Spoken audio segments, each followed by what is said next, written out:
Hey guys, welcome to a quick recap of the NFL Week 14. Hope you guys had a great week. I went 2-1 on the week for my Patreon picks. We took the Lions money line. Let's start off. The Minnesota Vikings. Another amazing display by the Minnesota Vikings. We took the Lions money line. They came through for us. Took the Chargers money line on Sunday Night Football. Myself, I took the money line. I gave them out as a +3 play on the Patreon. They came through. The only loss, I had the Titans at -3.5, and they got blown out for the second straight week. So something's going on in Tennessee. So a 2-1 week, 37-23 now on the season, guys.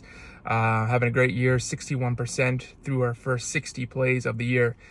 Some other games, I know last week I went through the board top to bottom. Some games I stayed off of. The Giants and the Browns were games that, divisional dogs I always like taking a look at. But having picked the Giants the previous week against Washington, something just looked a bit off for them, and I felt like Philly was just due, for a whooping.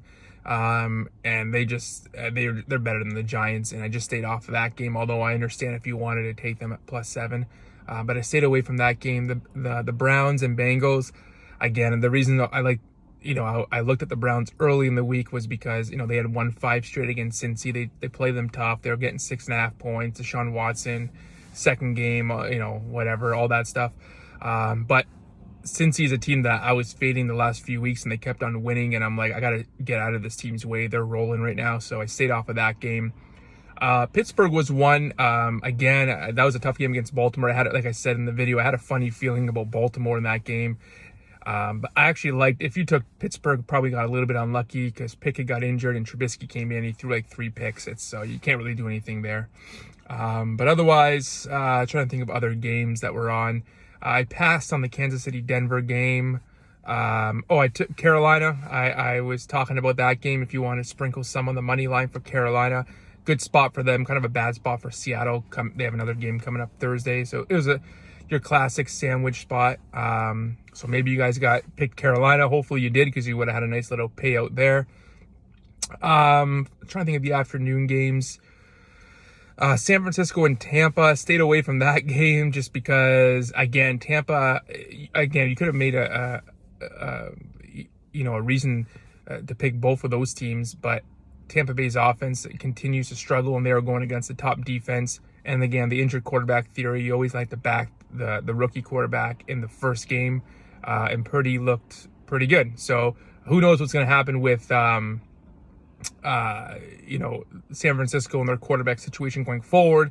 But at least, from yesterday's game, they did more than enough. Obviously a big loss though, I think, with Deebo Samuel. So that's kind of a hit for San Francisco. They looked really good though. Other than that, I think that was it for the afternoon slate. The 1:00 games, the Jets, I mentioned taking the points of them. They had a sneaky backdoor cover against Buffalo. If you guys watched that game, it was like 4th and half a yard, and the Jets decided to kick a field goal to make it 20-12 instead of going for the touchdown first. And then they kicked the ball off. They had all 3 timeouts, got the ball back. But Mike White there, geez, man. I'm surprised he's alive. He took 2 massive shots in that game, but give him credit. He's miles better than Wilson. He can actually throw a ball, and he's a lot tougher. So it was funny when White went down the second time, where I thought he literally exploded. He's walking off the field. Joe Flacco comes in for one play and gets a sack fumble. It was pretty. it was actually classic Joe Flacco at this point in his career. And I think that was pretty much it. So we had the Jets there. Like I said, I leaned to them plus the points. The Steelers were a tough one with the injury. Passed on the Giants, passed on the Browns.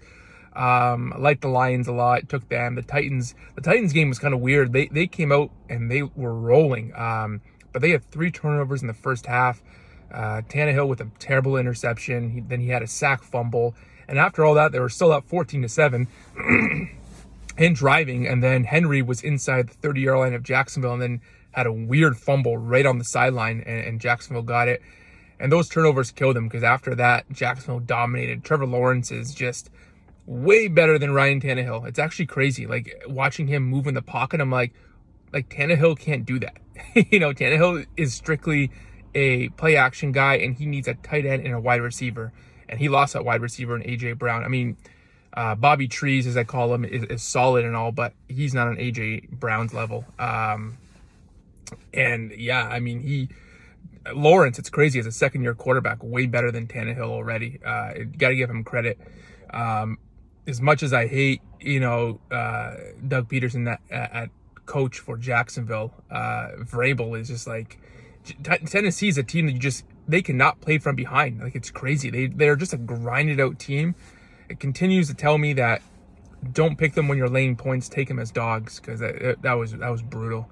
But other than that, I mean, it was a good week. The Chargers, that was a nice pick, money line pick. I like them in that game. Again, tough spot for Miami. They have to go on their third straight road game next week in Buffalo. And then taking the Lions money line, that one really was just, I felt, like I said, Lions are just actually a better team than Minnesota. That game was very even. If you look at the box score, each had 6.7 yards per play.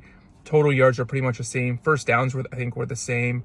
I think Minnesota, the difference was they had 2 key turnovers. And Delvin Cook fumbled it at the goal line, and Minnesota just couldn't run the football. I mean, that was the big difference. I think they only had 23 rushing yards. The Lions had over 100 rushing yards. Really, the difference in that game was Minnesota couldn't run, and they had a couple of turnovers. Otherwise, it was a pretty even game. But the Lions, I mean, trickery played too. They threw a big 3rd and 6, 3rd and 7 completion to their 330-pound guard, and that sealed the game. Jefferson had a big game. Thielen had a good game. Hawkinson had a good game. But, Minnesota's whatever. To the Minnesota Vikings. Where's this guy in the comment section? I forget his name. He's saying the NFL was rigged, and his display picture was that of a Viking jersey. It wasn't Palumbo. Palumbo, I know, is smarter than that. But he had a Viking picture of a jersey similar to my Rams one in my display picture, and he's saying, "Oh, your butt hurt," and I told him to rub some Preparation H on it and call it a day. And that the league's rigged. I'm like, okay, buddy, okay, here we go. We're opening that can. That the league's rigged. Okay, yeah, there's questionable calls, no doubt, but Minnesota gets those questionable calls half the time. So whatever. Philadelphia's happy, obviously, because they got the home field right now. Dallas, that was a surprising game. That was a game I passed on because it was just so many points, but they almost screwed up a lot of survivor picks yesterday. So, geez. Anyways, good week, guys. 2-in-1 week.